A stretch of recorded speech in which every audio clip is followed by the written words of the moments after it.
I just carved your car to shreds. That piece of junk suits you better than anything else.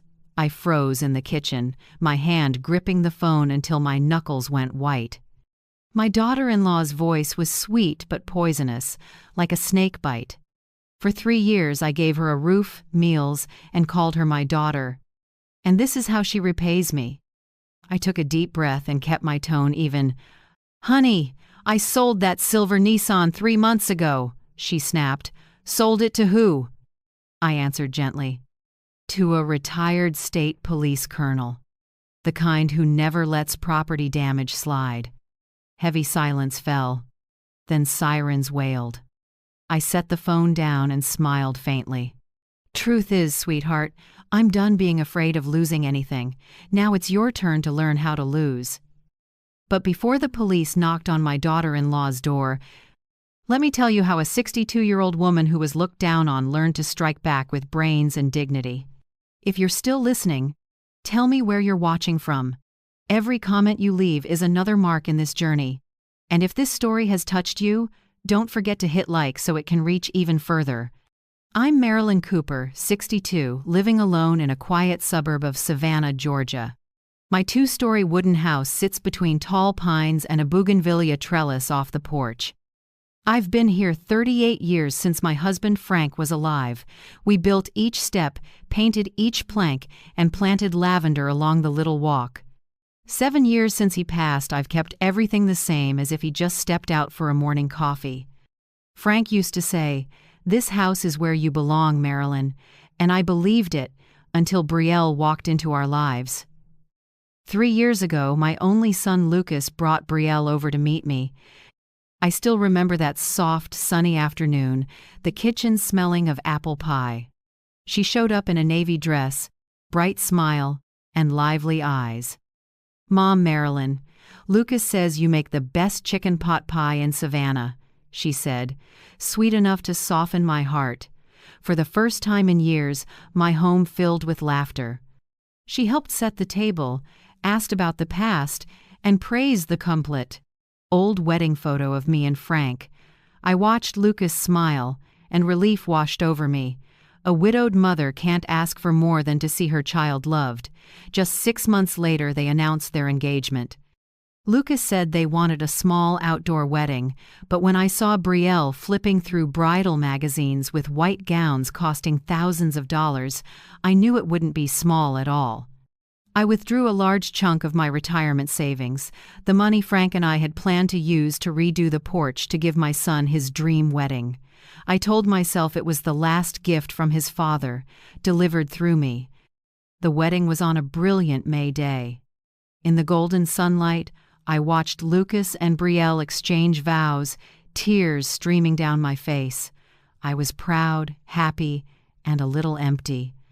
When they left for a honeymoon in Charleston, I wrapped a small gift, our wedding photo and a handwritten card. Marriage isn't finding a perfect person, it's learning to love on imperfect days. I didn't know that, a few months later. That saying would twist back like a knife into my own heart. After they returned, things started to change. Brielle often looked around my house with an appraiser's eye, like she was scouting a property waiting for a flip. "Have you ever thought about selling these old things? The curtains are dated, and the wood floors are all scratched," she said with a light laugh. I answered, "They're as old as I am, but as solid as day one." Brielle shrugged. "I just think you should live simpler. This house is too big for just you." That sentence might have sounded harmless, but the look in her eyes chilled me. From then on, the visits tapered off.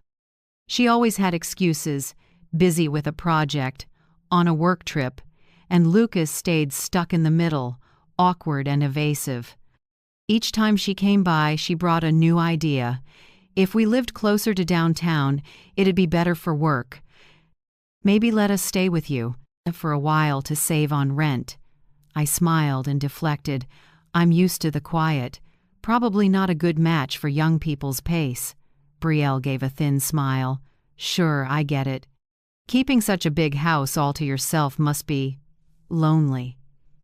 I realized that behind the concern was ambition dressed up as politeness. Lucas started to change. The boy who used to call every morning to ask, "Mom, did you have breakfast?" now replied to texts with a few clipped words. I felt the gap widen not between generations, but between love and scheming. One afternoon, my neighbor, Mrs. Dolores King, knocked. She spoke softly. "Marilyn, I've seen your daughter-in-law taking pictures of your house several times. Inside, and the address numbers too." I just stood still, my heart thudding. I began to write down every detail: the day Brielle asked about the deed, when she helped herself to my drawer looking for invoices, the way she watched whenever I opened the safe. I'm not a suspicious person, but a woman who taught classes for 30 years knows this. When someone starts collecting information, they're building a plan. Then came Lucas's 30th birthday. When I came back from the market, the front door was wide open and music was blaring. I walked in and went cold. In the living room, a big buffet table with food, wine glasses, flowers, and strangers laughing. In the middle stood Brielle in a red dress, raising a glass.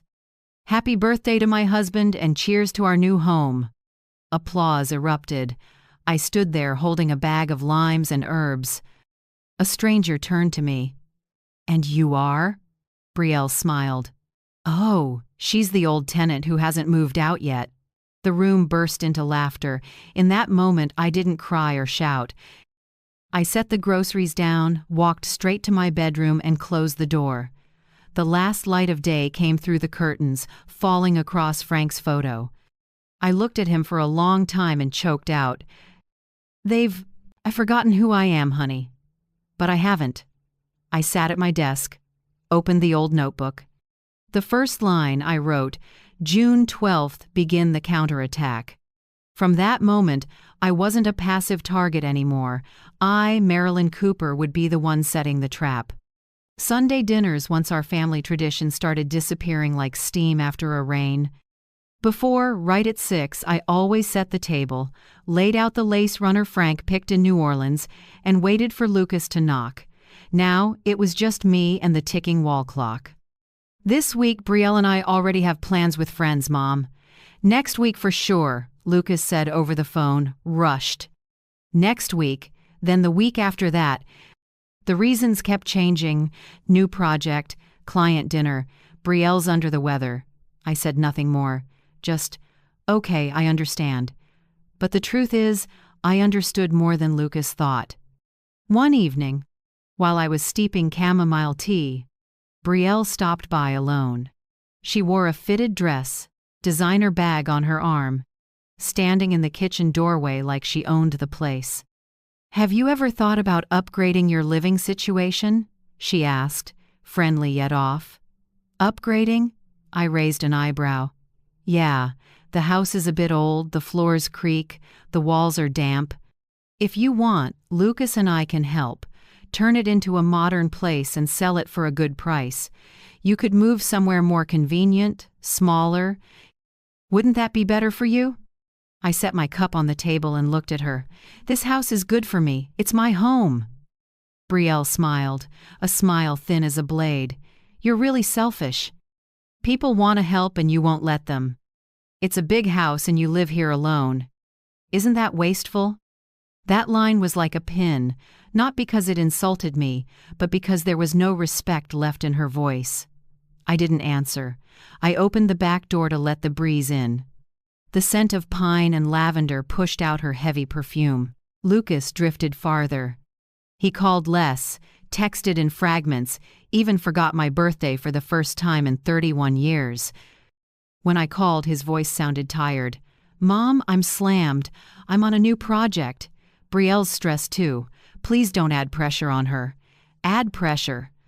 I let out a short laugh after hanging up. Me, the woman who taught him right from wrong, now labeled emotional burden. One June afternoon, Mrs. Dolores King, my next-door neighbor, came over.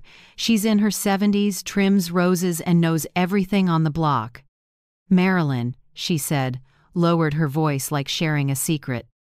"Yesterday I saw your daughter-in-law in your yard, taking pictures. A lot. The front, the windows. I jolted. When? Around noon. You were out. I thought maybe you asked her to take photos to list the house. But I don't think so. That line made my blood run cold. I smiled my thanks, but inside, a storm rose. That night, I opened my notebook and started logging everything. June 18th, Brielle photographed the house while I was out. June 20th, asked Lucas, he said, probably for a design project. June 23rd, Brielle called me stubborn for refusing to talk about future housing. Each shaky line under the lamp was a small piece of evidence for a truth I didn't want to face. They didn't just want to live with me. They wanted to own it all. The next Saturday, I invited them over for dinner, a healing family meal. I made honey-roasted chicken, multigrain bread, and Lucas's favorite dessert, lemon cake with frosting. When they arrived, I could see Lucas's eyes had changed, tired. And Brielle moved through my kitchen like it was hers. I think you should let us stay here for a while. Just a few months, until we find a new place. I looked at her and kept my voice gentle. Your place downtown is better than this. But it's too small, Mom. And this, she swept her eyes. Around the room, spacious, quiet. You wouldn't be alone anymore. Win-win. I set my fork down and looked straight at her. Brielle, sometimes quiet is the only thing a widow has left. The air froze. Lucas stared at his plate. Brielle gave a dry laugh. Or are you afraid of losing control? I answered softly, no, I'm afraid of losing peace. Dinner ended in silence. As they left, I heard Brielle whisper to Lucas at the door, she won't budge, but eventually she will. That night I sat on the sofa under a warm yellow lamp. I missed Frank. If he were here, he'd know how to talk to Lucas. But it was just me. I opened my phone and read an old text from my son. Mom, don't worry, I'm always here. Now, every time I read it, I felt nothing but emptiness. I asked myself, when did gratitude turn into entitlement? When did a mother's help become a debt a child can collect? I started pretending to be frail. Not because I was scared, but because I needed to see what they would do if they thought I wasn't sharp anymore. I forgot to turn off the porch light, asked the same question twice, sometimes called Lucas early just to ask what day it is. Brielle acted annoyed, but her eyes lit up every time I misspoke. Every time I laughed it off as memory getting worse with age. One evening, when Lucas stopped by alone, he looked around and spoke quietly. Mom, I'm worried about you. Maybe you should think about moving somewhere more convenient. With care. Brielle knows some great centers. I looked at my son, my heart tightening. Son, my body's older, not my backbone. And I still remember everything, especially when people want me to forget. Lucas fell silent. I knew he understood who I meant. The next day, while I was sweeping the porch, Mrs. Dolores came again, speaking low. They came this morning while you were at the store. Walked around the house, measuring things. I saw Brielle holding a notebook, and Lucas taking pictures of the fence. I set the broom down and looked toward their place across the street. A window curtain shifted, someone was watching back. In that moment, I knew the fight had begun. It wasn't about a house or assets anymore. It was about trust, honor, and the dignity of a mother who gave her life to her family. I went inside, locked the door, and stood in the stillness. A breeze touched our wedding photo. The wooden frame swayed lightly as if reminding me, Marilyn, you may be older, but you don't bow. I looked around the room, the scuffed floorboards, the old chairs, and felt strength rise. Not anger, resolve. I pulled the notebook close, flipped to a new page, and wrote clearly, July 2nd they want to take. I'll let them think they're about to win. I set the pen down, closed my eyes, and whispered, Frank, I'm not alone anymore. This battle I'll fight with both our minds. And in that old wooden house on a quiet street, a 62-year-old woman began preparing for the first counterattack of her life. When Mrs.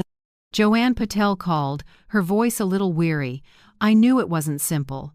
Joanne isn't just an old friend, she's the notary I've trusted since my PTA days. She says things straight and doesn't sugarcoat. Marilyn, better sit down for this, she said. Today someone requested a certified copy of your property deed. I nearly dropped the kettle. Who requested it? I asked, trying to keep my voice from shaking. It's under the last name Collins, first name Brielle Collins. My heart skipped. I know Brielle is my daughter-in-law, but the thought of her pulling the deed to my house through a notary office twisted my insides. I hurried to Joanne's office to hear it and see it with my own eyes. Joanne handed me a photocopy. The ink was faded, the office stamp light.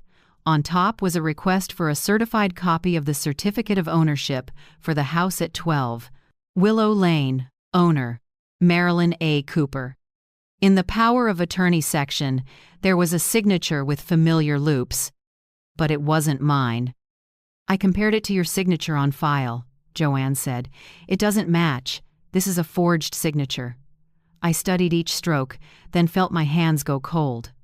After years of signing budget ledgers, invoices, every kind of paper, I knew the difference. The signature on that form was warped and rushed, like someone signing under pressure. A wave of betrayal hit me. Everything I'd built over a lifetime, and someone tried to copy my name to do harm. Joanne flipped to the next page, her face serious. The requester is listed as Brielle Collins at apartment 4B.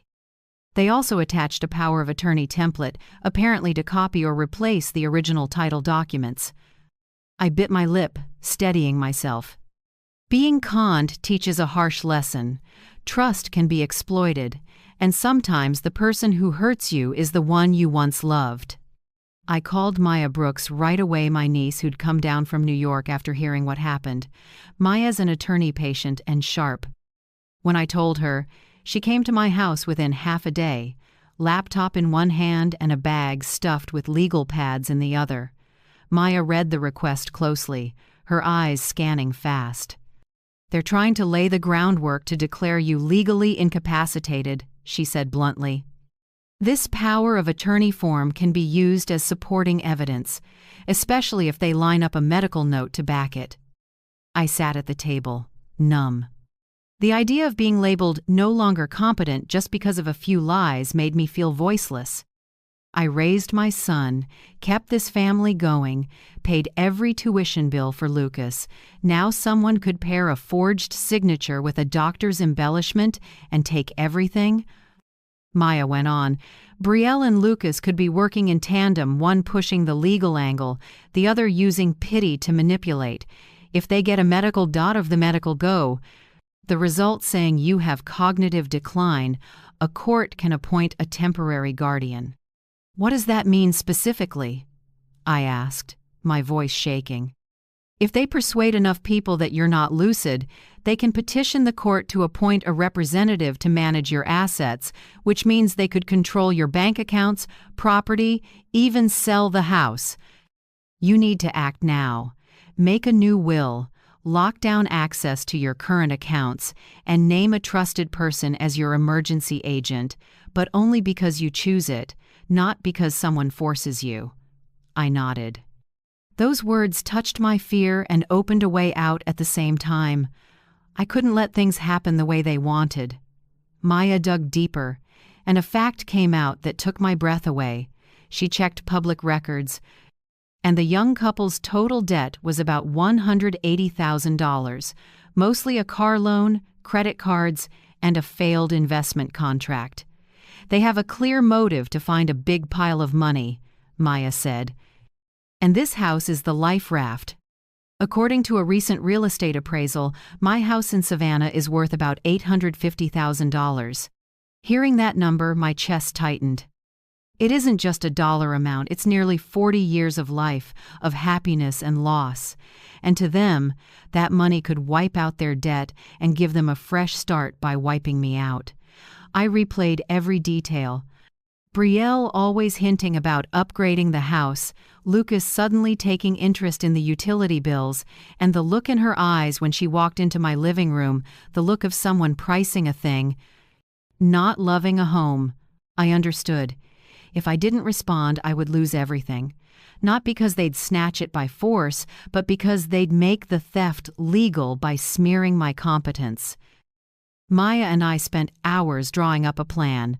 She told me to make a new will, appoint an independent overseer, and spell out, "No one may represent me in any financial transaction without valid medical verification and a court certification. I should also move all my savings into a new account known only to me and Maya. The fewer traces at the old bank, the harder it is for them to access," she said. Then she suggested I record a life estate, meaning I still have full rights to live in and manage the house until I die, no matter what names end up on paperwork later. I'd never heard of it, but the idea made me exhale. "Last thing," Maya said. "We need evidence, not suspicion, something that holds up in court. They've already left traces, the forged signature, notary records, and most importantly, motive. But the heaviest weight is still their own words." I looked at Maya and spoke slowly. "You mean make them confess?" "Exactly. Not by forcing them. Make them think you've gotten weaker, let your guard down. When they feel safe, they'll say everything, and that's when we record it, store it, and have evidence they can't deny." I sat quietly in the living room after Maya left. The last light of day hit the wedding photo of me and Frank, making the glass glint. I brushed the oak frame and whispered, "Honey, I'll keep my promise. I'll protect this home." I knew I couldn't fight with brawn, but I could fight with my mind, the very thing Brielle most underestimated in me. I didn't sleep that night. I opened a small notebook and wrote out each step. Step 1, new will and new accounts. Step 2, record a life estate. Step 3, monitor Brielle and Lucas's actions. Step 4, create chances for them to reveal their true intent. I closed the notebook and slid it into the drawer beneath the hand-embroidered cloth. Next to it was Frank's wedding ring, a reminder that I had once fought to keep our happiness, and I would do it again. Before turning off the light, I whispered into the dark, "They think I'm weak, but this weakness will be the trap." And that night, in the quiet wooden house in Savannah, I began to sketch the first lines of my counterattack. My nephew Tyler Nguyen is a security tech, just 26, quick and discreet. He's the son of my late sister, the little boy who used to play Lego under our coffee table when Frank and I were young. Tyler still calls me Aunt M and keeps the habit of visiting every weekend with a bag of freshly roasted coffee beans. When I told him everything, he didn't look surprised. He just spoke softly, steady. "Bad people always assume older folks can't protect themselves, Aunt Marilyn, but they forget technology can be on the side of what's right, too." 3 days later, Tyler brought a cookie tin. Inside wasn't cookies, but 3 hidden cameras as small as a fingertip disguised as a wall clock, an outlet, and a faux flower vase for the dining table. He checked the wiring and said, "They record audio and video and back up to the cloud. You can watch on your phone, but I suggest you don't. Let them think you know nothing." I nodded. Something cold and slow moved in my breathing as I looked at those tiny devices. Part of me hurt having to use cameras to watch my own family, but another part knew that without this, I'd be erased from my own life. I decided to set the bait myself. One morning, I called Brielle. "Honey, I think I should make a spare key. If I misplace mine, you can help me get in." Brielle sounded more eager than I expected. "Oh, of course, Mom. I'll keep it for you." I took the copy to her. When the key dropped into her palm, I saw that look, the look of someone who just grabbed control. "Now you can relax," she said, smiling thin as a razor. I answered softly, "Yes, I'm very relaxed." As the door closed, I turned away, my chest trembling with anger. But for the first time, my fear had turned into a clear plan. Over the next days, I started acting forgetful. I forgot to turn off the stove, let a pot boil, dry and burn, then called Lucas to check. I told the same story about Frank, how he was out back watering the garden just to watch their reactions. Lucas watched me quietly, his eyes a mix of pity and doubt. Every time I gave a weak laugh or misstated a date, that look sharpened. Brielle, though, started to look pleased. One afternoon, I was reading the paper in the living room. The door clicked and Brielle's heels tapped across the floor. She thought I didn't notice. She circled the room, looked in corners, picked up frames, peeked in a drawer. After she left, I checked my phone. The camera hidden in the vase had it all. Brielle rummaging, opening the drawer with old invoices and a couple of notebooks. I hit save on the clip, feeling both hurt and strangely numb. I'd gotten so used to being wounded that the tears didn't come anymore. 2 weeks later, Lucas came with Brielle. They brought a bag of takeout. Near the end of dinner, I heard Brielle's voice, soft but clear enough for the camera. "Lucas, you need to get Mom in for a neurocheck soon. I don't think she's okay."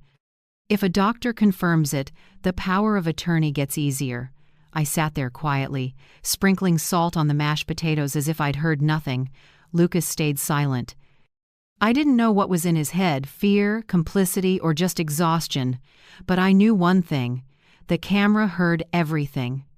That night, I took the next step in my plan, moving all the money. I sat at the computer, the screen light on my older face. My hands trembled a bit, but every keystroke was decisive. I moved nearly $280,000 retirement, insurance, and Frank's savings into a new joint account with Maya. I left only a few $100s in the old account, just enough to keep up appearances. When I finished, I leaned back and closed my eyes. It wasn't just a bank transaction, it was pulling power out of the hands trying to seize it. Some might call me cold. They don't know I'm learning how to survive in my own home. What do you think? Do we sometimes have to be that cold to protect what's right? Tell me in the comments. The next day, I met Joanne Patel at her office. On her desk was a stack of papers, the updated will, the life estate recording, and a memo from Maya. Joanne read slowly, every word. Lucas Cooper inherits only if there is no evidence of coercion, deception, or fraudulent conduct related to the property owner. In any other case, inheritance is revoked. I signed, the pen moving slow but firm. This time, no shaking. "Want me to seal the file here?" Joanne asked. "Absolutely. And only open it when I ask, or when Maya is with me."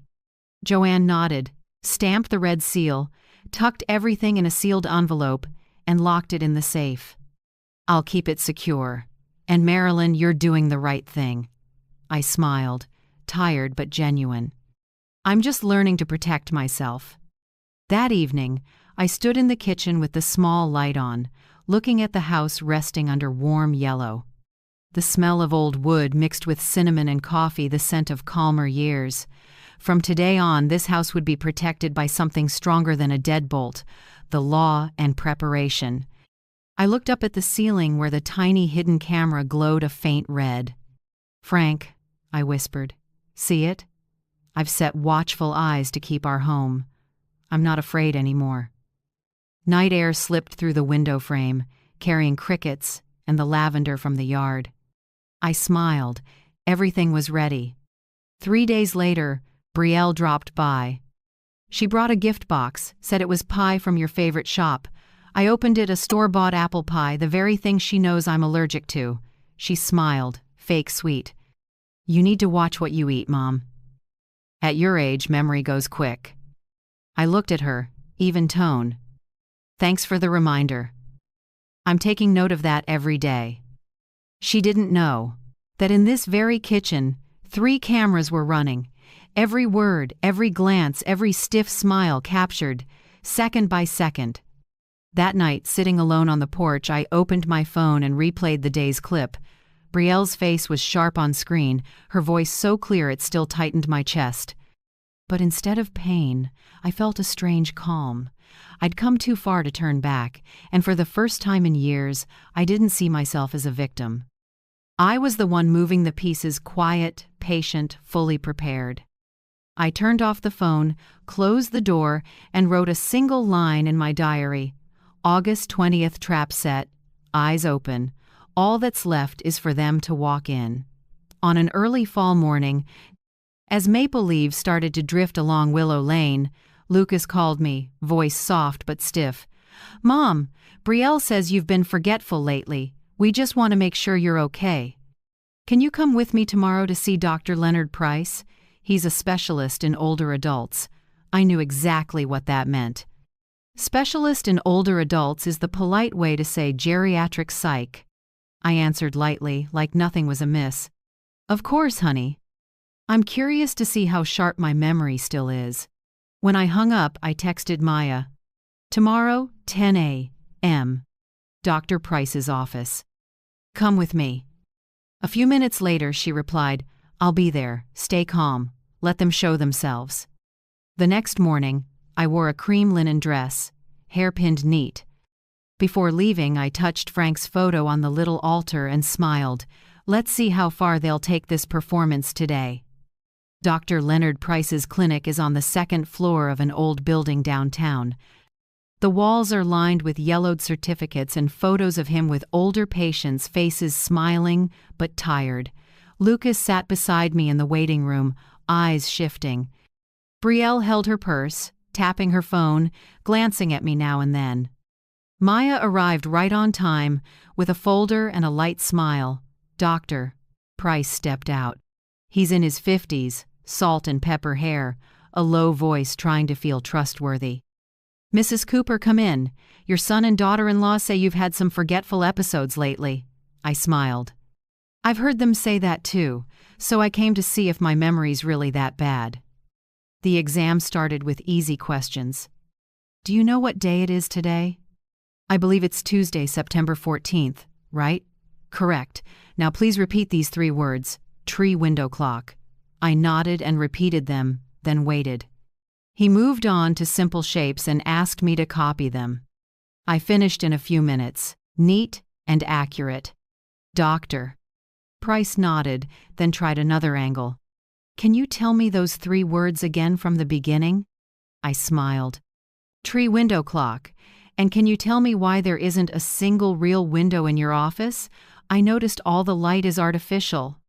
He looked briefly rattled, not expecting me to be that observant. Brielle frowned. Lucas stayed quiet, holding her hand. When the test ended, Dr. Price shifted tone. He leaned back and spoke slowly. "Mrs. Cooper, I think you're still lucid. However, at your age, it's wise to plan for emergencies.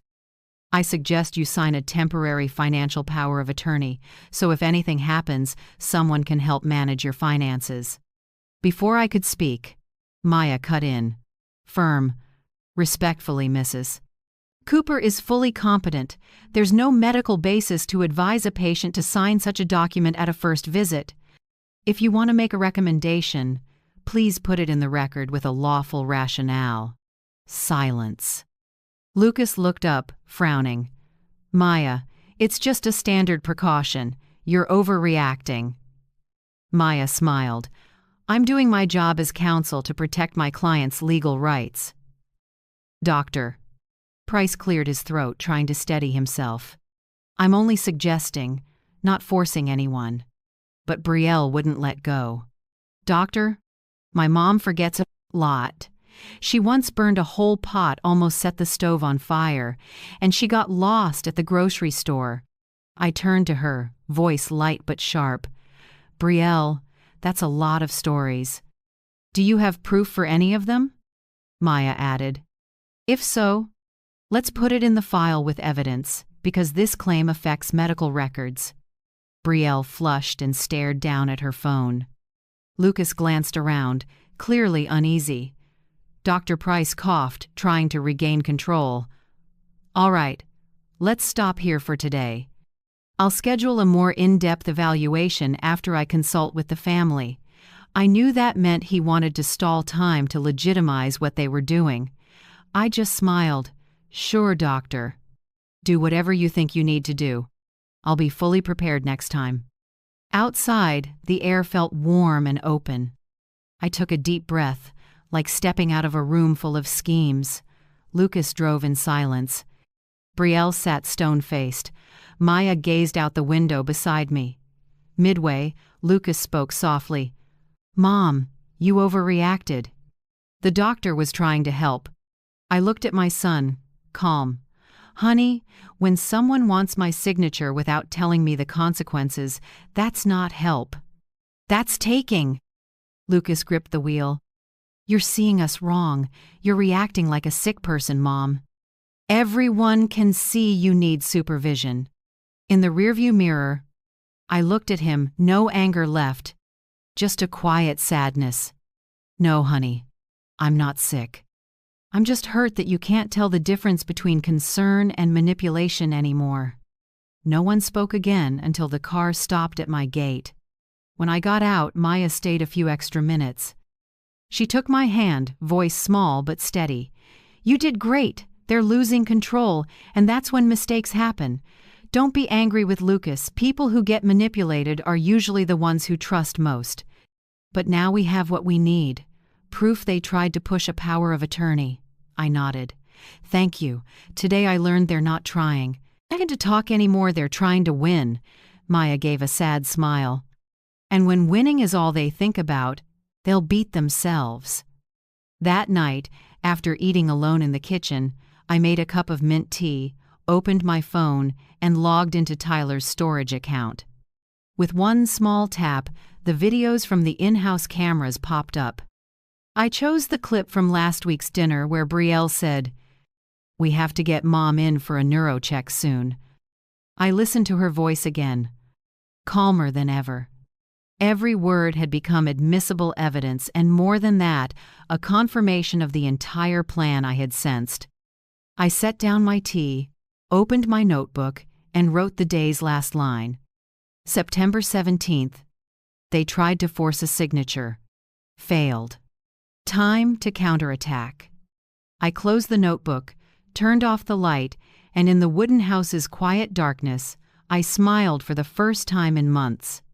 Not a victor's smile, but the smile of someone who has taken back the initiative. After that memory exam, I knew one thing: Brielle wouldn't stop. When one scheme fails, people like her find another way, and I had to stay one step ahead. I sat by the window, looking at the silver 2018 Nissan resting quietly in the afternoon sun. Frank used to call it the faithful car, because in 5 years it never gave me trouble. But now, it wasn't just transportation. It was about to become a weapon in my plan.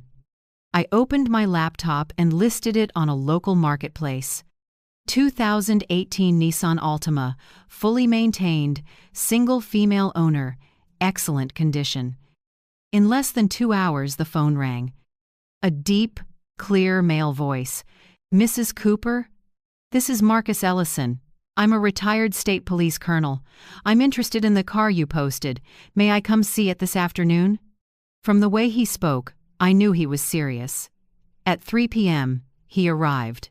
A man in his 60s, tall, broad-shouldered, salt and pepper hair, walking with the steadiness of someone trailed by discipline. White button-down fastened to the collar, a steel watch gleaming. He walked around the car, tapped the body, bent to study the paint. "Car's in great shape," he said, a quick smile in his eyes. "You take good care of it. My wife used to fuss over her Camry like that until I let my grandson back it into a light pole, and she was mad at me for a week." I chuckled. "Sometimes a woman only has a few things to tend like herself, Colonel." He nodded, thoughtful for a moment, then said, "I'll buy it.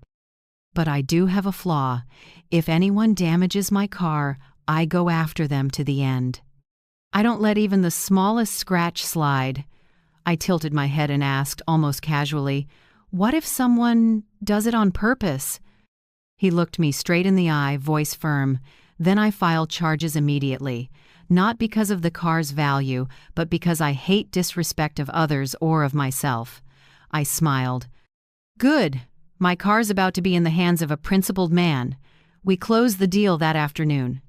He paid in full by transfer, not a huge amount, but enough for me to deposit into the secret account Maya set up last week.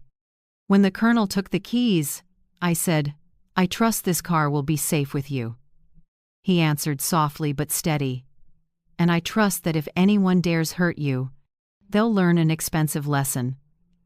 That line warmed me not just because a former officer was backing me up, but because it felt like having an ally, even if he didn't yet know the real plan in motion.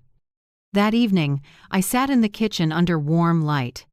I placed the old Nissan key, the extra copy I'd kept, right in the center of the table, easy to spot. I knew Brielle would come. Soon. She had a habit of dropping by to check on me, pretending to care while really inspecting. And just as expected, 2 days later, around 4 p.m., came the knock. "Mom, I came to see you." I opened the door, hiding a smile. "Come in, honey." Brielle walked in with strong perfume and a searching gaze. She made small talk, pretended to care about my health, then her eyes settled on the key ring. "Oh, you still keep the Nissan key?" I shrugged, casual. "Habit. Even if I barely drive it now, I leave it there." "I thought you sold it?" I smiled. "Not yet. I'm still thinking." Brielle gave a light laugh, and that sly glint flashed in her eyes. I knew an idea had just formed in her head. 3 days later, on a Saturday morning, I left early. I parked my rental car in a lot near the grocery store 3 blocks from my house. From there, I could see the alley leading to the lot where Colonel Ellison's Nissan sat, exactly where I used to park for years. I held a small pair of binoculars and stayed quiet in the car. The sun climbed, light filtering through branches and flashing on the pavement. Part of me still couldn't believe she'd go that far. But a mother's instincts don't lie. 11:18 a.m. A red sedan stopped, the door opened, and Brielle stepped out. A baseball cap, sunglasses, and something long and shiny in her hand, a large metal key filed to a point. I held my breath. She looked around, then went to the silver Nissan. She crouched slightly and dragged her hand hard along the door, then down the side. The metal-on-paint screech was chilling. I raised my phone and snapped 3 shots, then switched to video. Every move, every jagged line gouged into the paint, all of it was clear on screen. I could hear my own heartbeat, slow, heavy, strangely calm, no anger. Just confirmation. Everything I'd sensed was true. When Brielle left, I stayed in the car a few more minutes. No cursing, no tears. I simply opened my phone, found Marcus Ellison in my contacts, and hit call. He answered after a few rings. "Mrs. Cooper, is something wrong?" I looked at the shredded car, sunlight skipping across deep gouges like claw marks. "Colonel," I said, slowly, "it's time to make good on your promise." "What do you mean?" "I'll send the video, watch it, and you'll know what to do." His voice dropped, stern. "Understood. I'll take it from here." I hung up and took a long breath. Warm air drifted in through the window with the smell of hot plastic and exhaust, but all I felt was a rare stillness, the calm of knowing the game had turned. I opened my contacts and scrolled to the next name. My finger stopped where it needed to. On the screen, Brielle Collins. I tapped call, watched the light glint in the rear view, and spoke as evenly as if starting a normal conversation. "Okay, Brielle. Let's talk." That afternoon, I sat in the living room, calmer than ever. The last light slid through the curtains, laying pale gold across the floor. The phone on the table rang. Brielle's name lit the screen. I picked up. Her voice was bright, almost satisfied. "Hope you learned your lesson, Marilyn. Your car looks like trash now. Next time, remember who's actually in control." I heard her giggle, music playing in the background. She sounded like she was treating herself for a win. I answered slowly, word by word. "Oh, I learned my lesson, Brielle. It's just that That car isn't mine anymore. Silence. A few seconds later, her voice came back, tight and raspy. What did you say? I smiled. Still even. I sold that Nissan. The buyer is Colonel Marcus Ellison, retired state police, and I think he'll want to know who just shredded his property. A sharp breath came through the line. Then an engine, a car door slamming. Are you threatening me? She screamed. I answered lightly, No, I'm just telling the truth. And if you still don't believe me, here's one more thing. The cameras recorded everything. Your actions, your face. I hung up. In under 10 minutes, sirens wailed down the street. Through the window, I saw a black and white cruiser pull up by the lot. 2 officers got out with Colonel Ellison. He spoke firmly while playing the video on his phone. They walked to the gouged Nissan, took photos, measured. Brielle stood there pale, hair blown messy by the wind. She tried to say something, but her voice shook too hard to make sense. I didn't go out. I just eased the curtain and watched through the slit. I felt no anger, only a quiet feeling justice. Justice isn't revenge. It's order returning after someone twisted it. My phone buzzed. A text from Lucas. Mom, what are you doing? Why are cops at our place? I didn't reply. I set the phone down and poured more tea. 5 minutes later, a second text. Brielle says you set her up. Did you? I sighed.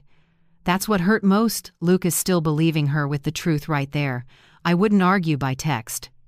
15 minutes later, I heard his car at the gate. He walked in, face torn between anger and confusion. Mom, I need you to explain this. I pointed at the chair. Sit.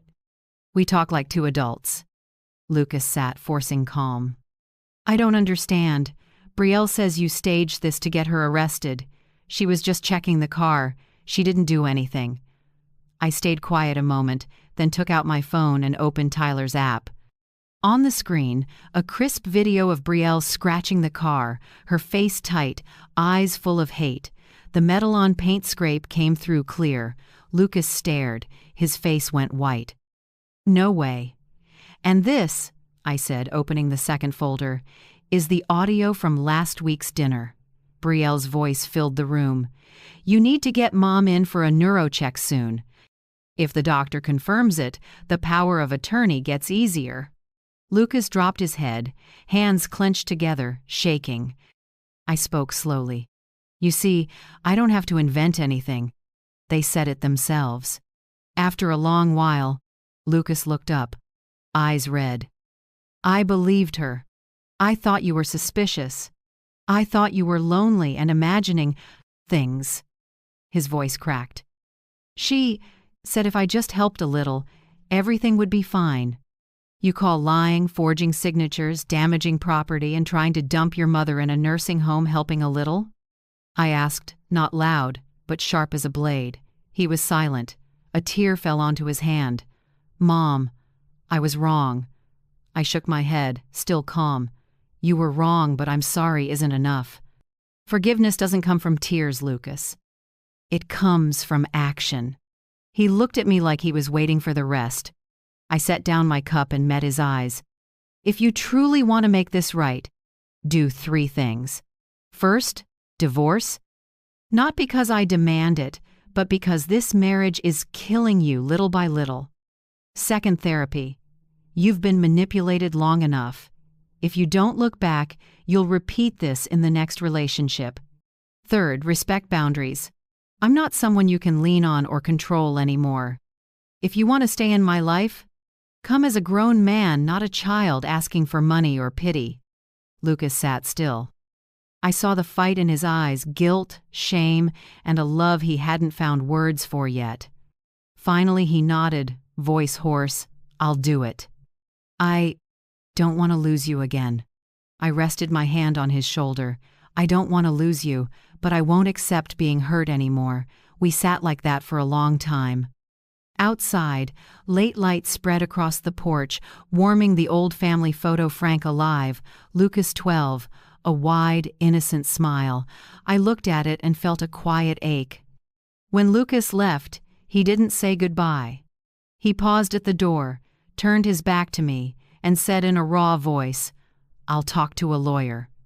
And I'll fix all of it." The door closed, leaving a still space. I knew he was crying, but I didn't follow. Sometimes people need to hurt on their own to learn how to stand. That evening, the phone rang. Colonel Marcus Ellison. "Mrs. Cooper, the young woman has been brought in for a statement. I think you should rest. Things will be clear soon." I nodded softly. "Thank you, Colonel. I owe you not for today's actions, but for helping me believe there are still principled people." He let out a small laugh. "No thanks needed, Mrs. Cooper. I'm just keeping my word. You, on the other hand, did what many can't. You stood up for yourself." After hanging up, I went to the porch and sat in Frank's old wooden chair. Savannah's night sky was clean, a few stars winking in the dark. I sipped my cooled tea, oddly peaceful. The trap had sprung.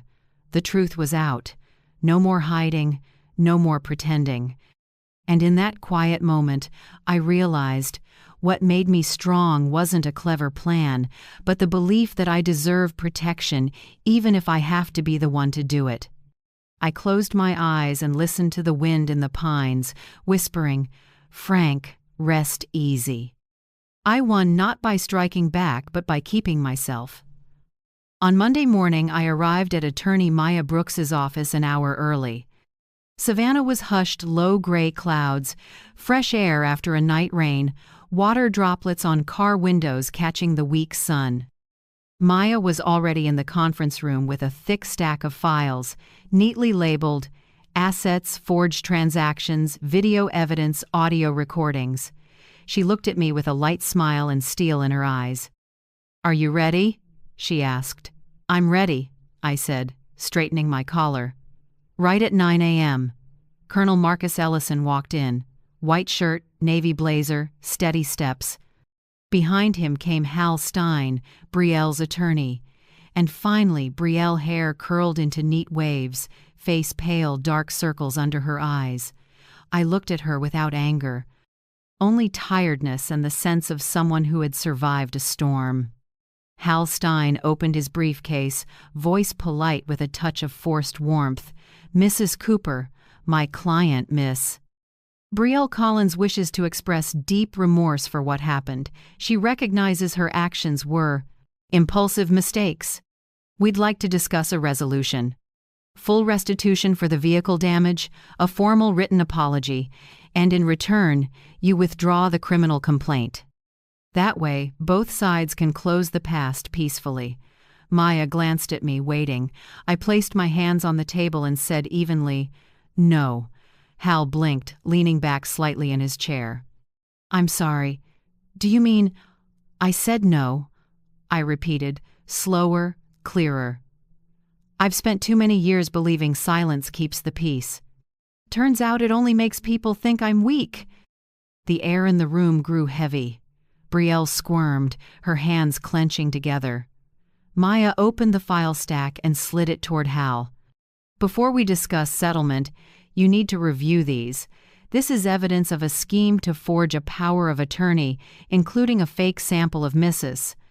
Cooper's signature, a request for certified copies of the deed, and an audio recording of Miss Collins planning with her husband." Hal bent to read, his brow tightening. "Are these authenticated?" Maya answered, voice like steel, all notarized, time-stamped, and stored in an independent system. In addition, we have video of the property damage captured by Colonel Ellison's camera and provided by Mrs. Cooper herself. The colonel nodded. "I've forwarded everything to state police. The vandalism case can be filed at any time." The room fell silent. Brielle stared down, biting her lip until it bled. I looked at her and saw the collapse in her eyes. I spoke slowly, each word clear. "Before any apology, I have 5 conditions. If you accept them, I'll agree to let Colonel Ellison withdraw the criminal complaint once every obligation is met. If not, I'll proceed with additional charges for fraud and document forgery." Hal looked up, cautious. "Please state them." I took a breath and turned the page I'd prepared. First, full restitution for all damages, including Colonel Ellison's repair, costs, reputational harm, and legal fees. Second, a written confession, acknowledging all deceit, signed and notarized.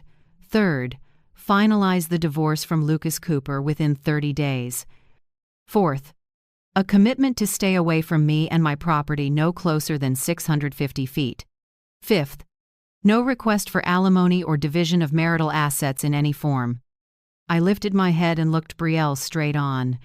If you refuse, I will make sure you stand before a judge, not just for a scratched car, but for organized deception. Brielle burst into tears. Not the cry of an arrogant woman, but of someone who knows she just buried her future. She sobbed, choking on words. Mom, Marilyn, I'm sorry. I don't know how it all came to this. I just wanted... I cut in, calm and even. No, it's Mrs. Cooper, thank you. Brielle froze, tears spilling. She understood I had just severed the last thread between us. Hal started to speak, but Colonel Ellison raised a hand. Mr. Stein, I think your client should listen closely to her attorney. Maya followed, cool as ice. Miss Collins, if you accept these conditions, we'll assist the Colonel in filing to withdraw the criminal case after restitution is completed and the divorce is finalized. If not, you're facing 6 months to 2 years in custody, plus a permanent criminal record. The room was so quiet you could hear the clock tick. Hal Stein gave Brielle a small nod. Miss Collins, I advise you to sign. This is the least damaging option. Still sobbing, her hands shaking, Brielle picked up the pen. She looked at me one last time, searching for pity, but I gave none. She signed messy strokes, ink bleeding into the page. When she finished, she slumped into the chair, tears falling non-stop. Maya gathered the papers, crisp and efficient. This becomes legally binding once notarized. Copies go to your attorney and to Colonel Ellison. The Colonel nodded, standing. Once I receive full restitution, I'll file to withdraw the criminal case. I'm doing it for Mrs. Cooper, not for you. Brielle nodded weakly and murmured, I understand. As everyone stood, the room felt lighter, like a ton had been set down. I gathered my bag and rose slowly. Maya set a hand on my shoulder, her voice gentler. You did it. This isn't a win, it's the restoration of what's right. I smiled, small but real. Justice has a price, Maya. I'm paying it with what I've endured. As I turned toward the door, Brielle suddenly spoke, voice raw but bitter. You'll end up alone, Marilyn. Even your son will leave. You'll grow old by yourself. I paused at the threshold, didn't turn, and said softly, Maybe. But at least I'll be free. I pushed the door open and stepped out, leaving behind the sobs and the dry scratch of one last pen stroke in a silent room. Outside, Savannah's sunlight was clear and bright. Last night's rain had washed the dust from the streets, leaving the smell of damp grass and a soft breeze. I drew a deep breath and took the steps slowly. In my bag, the sealed copy of the signed conditions rested like a period at the end of the darkest chapter of my life. There was no gloating, no triumph. Only relief, like setting down a weight I'd carried too long. I knew there wouldn't be many people around me from now on, but that no longer scared me. For the first time in years, I wasn't living out of fear or guilt. I walked on, slow and steady, through the busy street, thinking, justice isn't payback. It's the moment you stop letting others define your worth. After that decisive meeting at Maya's office, my life went quiet. No more midnight calls, no more fake knocks at the door, no more calculated smiles. Just the 2-story wooden house, so still I could hear the living room clock marking time. But the quiet wasn't entirely comfortable. It left a space, and in that space, the name Lucas echoed heavy, confused, aching. My son had left Brielle, just as the agreement required. The divorce went through quickly, no tears, no battles, 2 people stepping out of each other's lives with a cold sheet of paper. And then Lucas had nowhere to go. He moved out of the place where I'd once paid the deposit. Work suffered from the rumors around the case. The friends Brielle had introduced kept their distance. I heard he was holed up in a small rental on Savannah's south side, one twin bed, one table, a window facing a parking lot. I didn't visit, not out of anger, but because I knew he needed to face himself. But every Sunday night I sent short texts. Have you eaten? Don't miss rent. Go to bed early. Wake up earlier. No, I miss you. No, I forgive you. I kept clear boundaries so he'd understand love doesn't mean letting someone hurt you again. One February afternoon, Lucas called. His voice was low and rough, like after a long night. Mom, I started therapy. I was quiet for a few seconds. Good. Were you going to hide that from me? He gave a small laugh. I was afraid you'd think I was performing. But the doctor says I'm emotionally dependent, that I keep looking for someone like you in every relationship, then try to fix them, the way I thought I had to save Brielle. I leaned back in my chair, heart sinking a little. People often confuse love with fear, Lucas. Someone who truly loves doesn't try to fix anyone. He was silent, like he was writing every word down. In the following weeks, Maya told me Lucas had started taking freelance interior design work and was paying down old debts. I didn't help. I didn't send money. I didn't step in. Only once, when he called and asked, Mom, if I can't make it this month, will you help? I answered plainly, I'll help by teaching you how to write a deferment request, not by paying it for you. He gave a strained chuckle. You're never easy. I smiled. What's hard is what we remember. 3 months passed, and Lucas began to change. His voice steadied, less complaining. He started saying, I'm responsible, instead of, I didn't mean to. That didn't come from magic, but from work, loneliness, and awareness, things he'd lacked. One early spring evening, he called me. Mom, this might sound dumb, but I used to think Brielle was an escape. She made me feel seen. I answered softly, You didn't notice she only saw the parts of you that benefited her.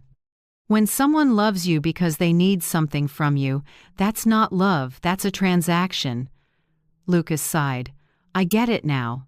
Maybe I treated you that way too. I said nothing. Sometimes truth needs saying, not dissecting. That night, I wrote in my journal, My son is walking a tightrope. But this time, he isn't blindfolded. And I'll stand below, not to catch him, but to witness. A week later, Lucas stopped by. He was thinner, but his eyes were different, less fear, more calm. He brought white tulips and a bag of fresh roasted coffee. For you. I miss this smell, he said. I took them, smiling lightly. The smell of honesty, I hope. He sat at the kitchen table, where we'd had dozens of tense dinners before. I know I can't apologize forever. I want to do something to make it right, I asked. With words or actions? He met my eyes. Actions. I'll come every Sunday, help fix the backyard, clean out the garage, whatever you need. Just say you'll have dinner with me.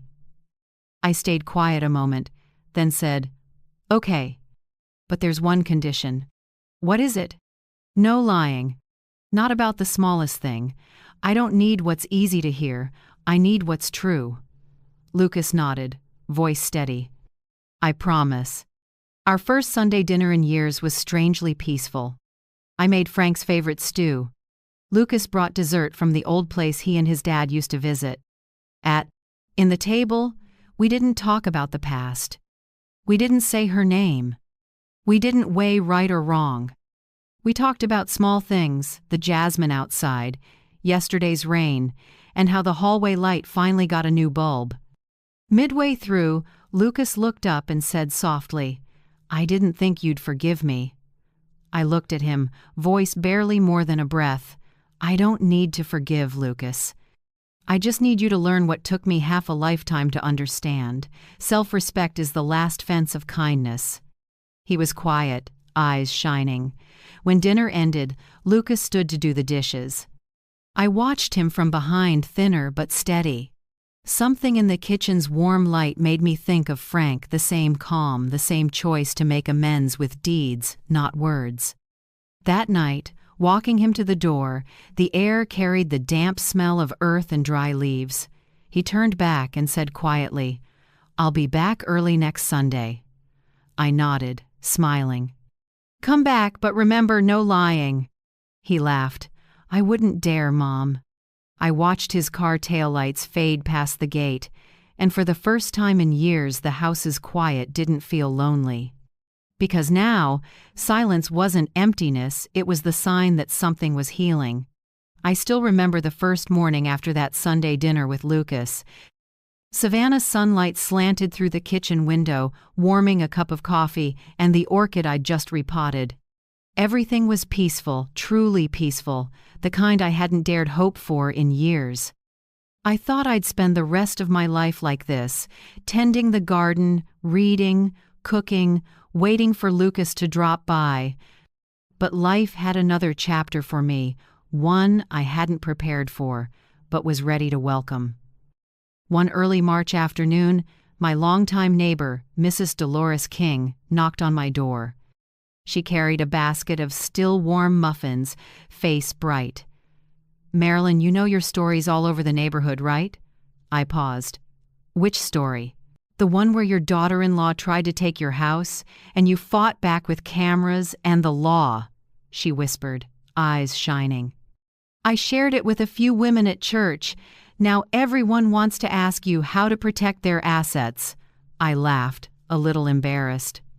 "I'm no expert, but you stood up. A lot of women our age get taken advantage of by family and don't know where to start. They need someone like you." I fell quiet. Her words stayed with me. 3 days later, when the knock came again, I wasn't surprised. This time, 3 older women stood on the porch, notebooks in hand, faces a mix of shyness and hope. "We're friends of Mrs. Dolores. She said you could show us how to keep our house papers safe." I invited them in, poured tea, and for 2 hours we talked like old friends. They told me about daughters-in-law holding their passbooks for safekeeping, about being pushed to sign powers of attorney, about family investments. My heart tightened as I listened. When they left, I knew I couldn't stop there. The next week, I pinned a small note on the church board. "Wednesday Women's Group. Learn to protect yourself and your property. Meet at Marilyn Cooper's, 4 p.m. every Wednesday. Bring a notebook and your story."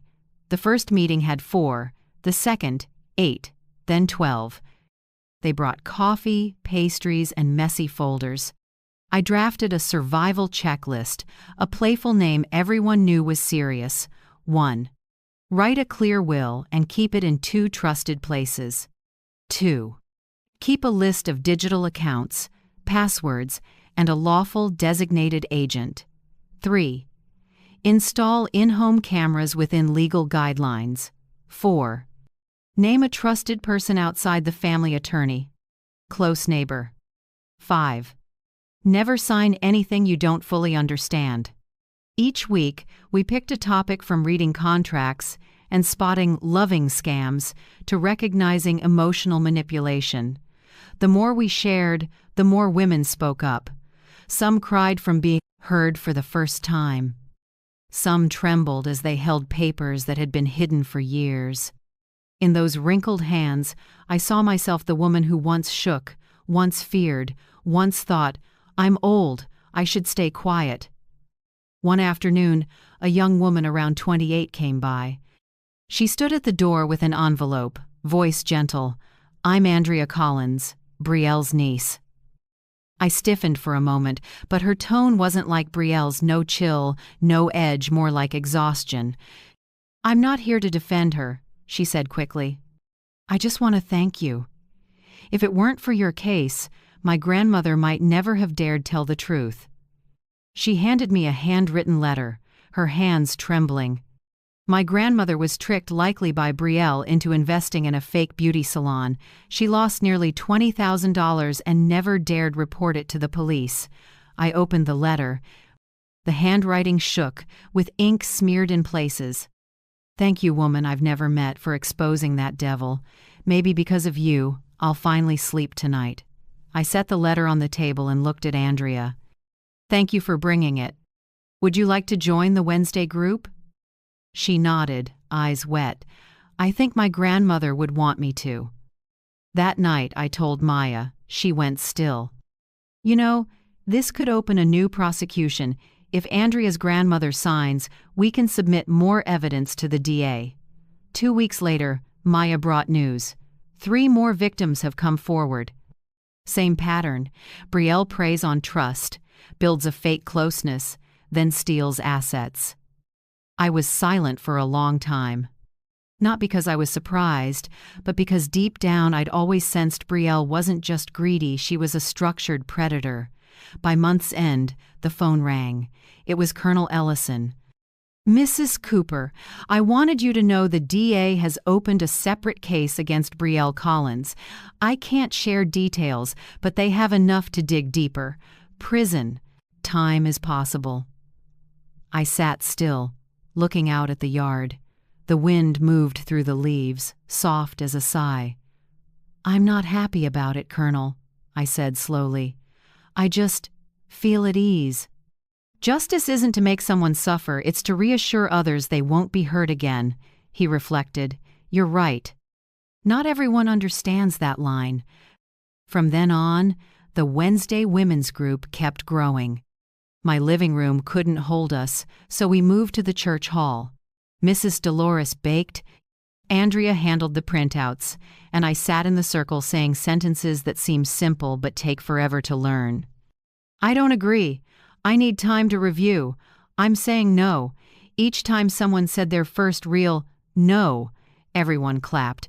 In their eyes, I saw the light I'd once lost, the light of self-respect. One afternoon, as the group broke up, Andrea came to me and asked quietly, "Do you ever regret it, making everything so public?" I smiled. Yes. In those first nights, I wished none of it had happened, but not anymore. Because if I'd stayed silent, more people would be hurt. "And the noise you hear, that's the sound of people learning to stand up." She nodded, smiling.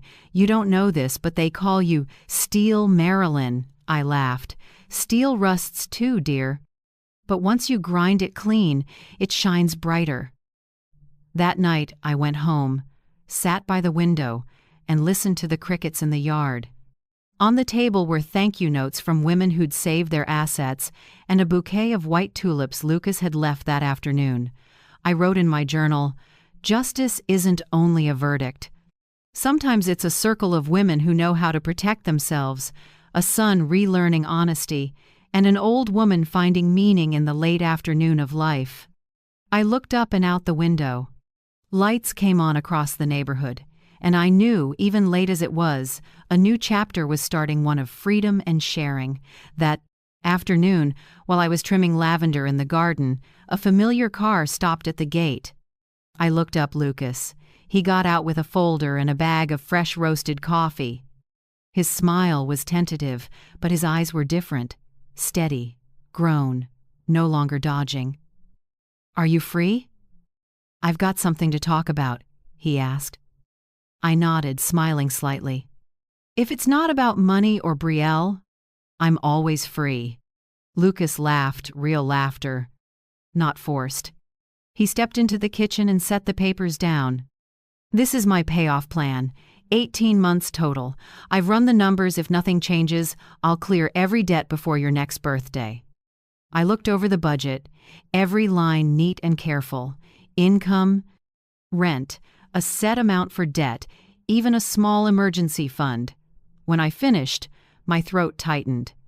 Not because of the math, but because for the first time in years, I saw my son taking responsibility for his own life. "You did this by yourself?" "With help from my therapist and from Maya," Lucas said. "She told me to make a real plan instead of saying, 'I'll try.' So this is my try." I nodded, smiling lightly. "All right, I accept this plan, but if you're about to ask me to sign something else, that's not a given. Lucas shook his head and pulled out another paper, folded neatly. No signature needed. This one's mine. I opened it. A printout from the law office, renunciation of inheritance during the lifetime of Mrs. Marilyn Cooper. Below was Lucas's signature, clean and firm. I froze, eyes blurring. Lucas, you... He set a hand on my shoulder, voice steady. Mom, I don't want anything but your peace. Everything you have, you worked a lifetime to earn. I won't be the reason you fear losing it ever again. I couldn't hold back the tears. I'd thought that day would never come, the day my son understood that love doesn't come with entitlement. You're really growing up, I whispered, smiling through tears, and I finally get to be the mother of a man, not of a boy. The afternoon slipped by like smoke. We decided to go grocery shopping together for the first time in almost 7 years. Lucas pushed the cart. I picked vegetables. We laughed at little things. A squashed loaf, a cashier who talked a mile a minute, me forgetting my canvas bags again. Mom, I haven't seen you smile this much, Lucas said as we stood in line. Maybe because I don't have to be on guard today, I answered. I just get to be a mom. We brought home bags full cold cuts, fresh greens, eggs, and waffle mix. Lucas insisted on cooking. Time I made up for all those years you cooked alone. I didn't argue. I let him fumble through the kitchen, clumsy but determined. As butter melted in the pan and that warm, sweet smell filled the house, I realized healing doesn't always come from apologies. Sometimes it's as simple as this. Before dinner, I set 3 plates and turned to Lucas. You know, we need 3 new rules for this relationship. Rules? You still sound like a lawyer, he joked. I said, honesty, respect, no toxicity. If any one of those breaks, I step back. Lucas nodded, solemn, like he was signing a contract. Deal, and if I break them, you can ban me from waffles for life. We laughed, our laughter carrying through the kitchen, warm as those summers when Frank was still here. Over dinner, Lucas talked about therapy. He spoke about the guilt that still clung to him every night. Mom, sometimes I look in the mirror and still see a traitor. I don't know how to forgive myself.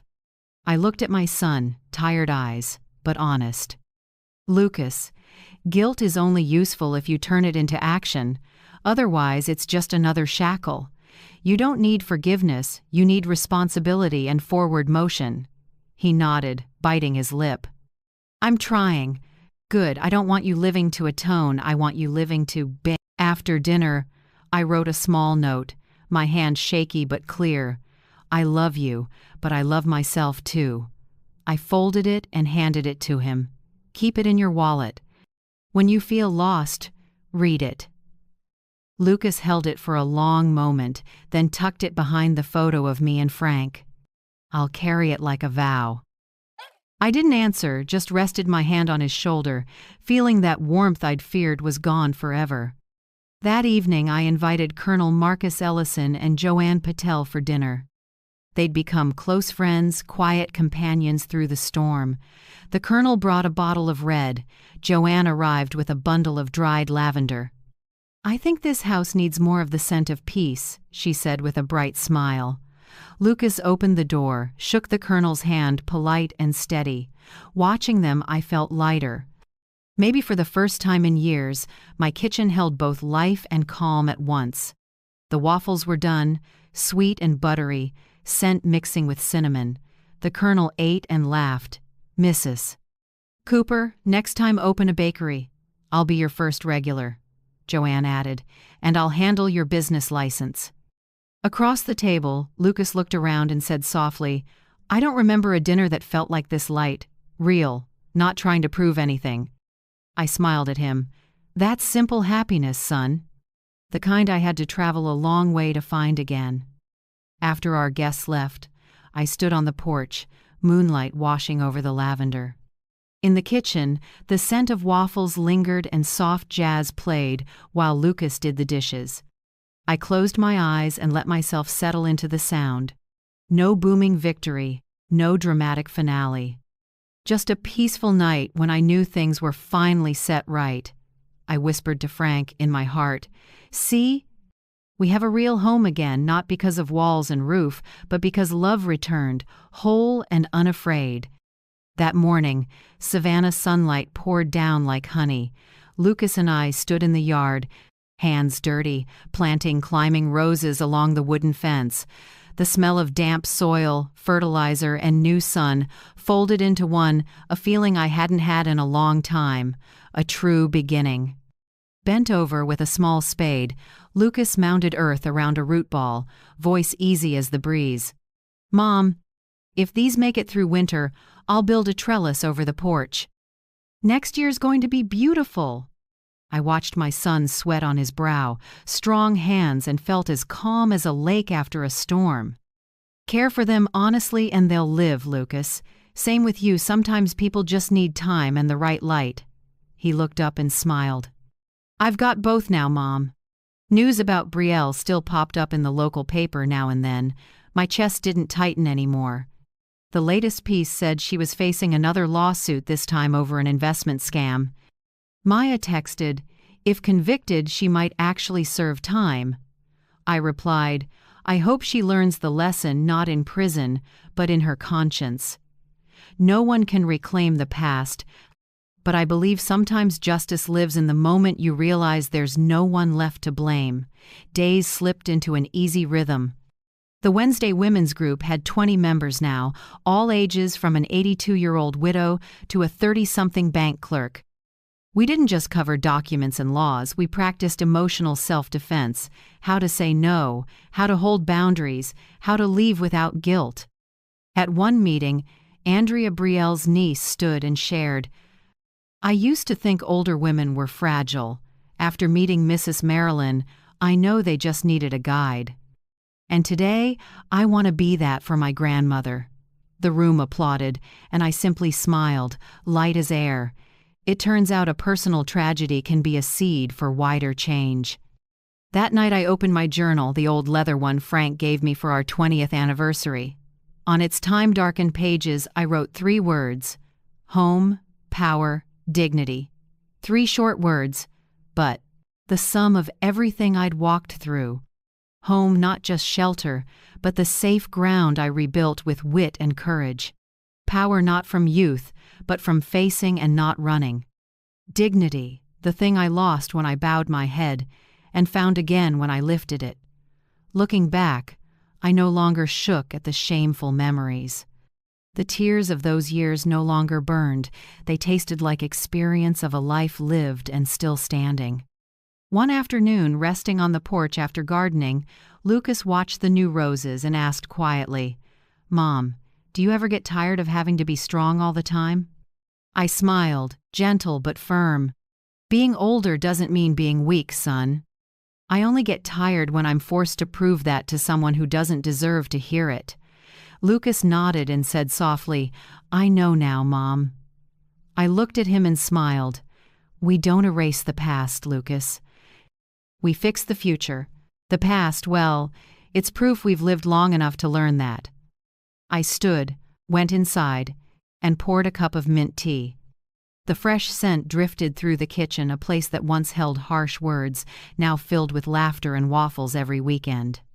Outside, the climbing roses had begun to curl up the fence, reaching for the sunlight like they wanted to bloom a little more. I leaned against the doorframe, looked out at the garden, and smiled. At last, freedom had a scent of its own. And if you're still here with me now, tell me where you're listening from. Every comment you leave is a warm footprint on my path. If this story made you think of someone, a mom, a grandmother, or even yourself, please like, share, and subscribe so I know you're still here, keeping the flame of kindness and dignity with me. Thank you for staying with me to the end so I wouldn't have to tell this alone. I took a slow sip of tea, listened to the wind through the roses, and felt my heart quiet and whole. No blazing victory, no showy glory, just a 62-year-old woman, standing in the morning light, knowing she survived, is loved, and is free.